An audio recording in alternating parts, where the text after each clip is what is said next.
பிரியமானவர்களே, ஆவியானவர் எங்கோ அங்கே விடுதலை உண்டு என்று ஆண்டவர் உங்களோடு பேசி இருக்கிறார். இது நீங்கள் விடுதலை பெறுகிற நேரம். ஆவியானுடைய வல்லமை உங்களை தொட போகிறது. விசுவாசிக்கிறீங்களா? பரிசுத்த ஆவியினால் ஆண்டவரே என்னை நிரப்புங்க, உம்முடைய வல்லமை என்னை தொடட்டும்.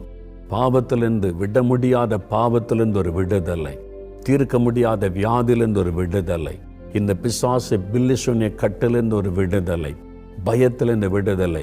ஆவியானவரை இறங்கும் போது கட்டுகள் அறுக்கப்பட்டுரும். அதுக்கு தான் நான் ஜெபிக்க போகிறேன். எத்தனை பேருக்கு விடுதலை வேணும்? அப்படியே நீங்கள் என் கூட சேர்ந்து ஜெபிக்க போகிறீங்க.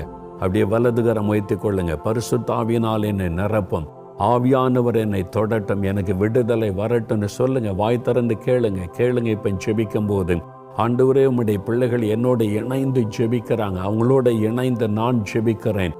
ஆவியானவர் எங்கோ அங்கே விடுதலை உண்டு என்று சொன்னீர். இப்பொழுது பரிசுத்த ஆவியானுடைய வல்லமை இவர்கள் மேலே இறங்க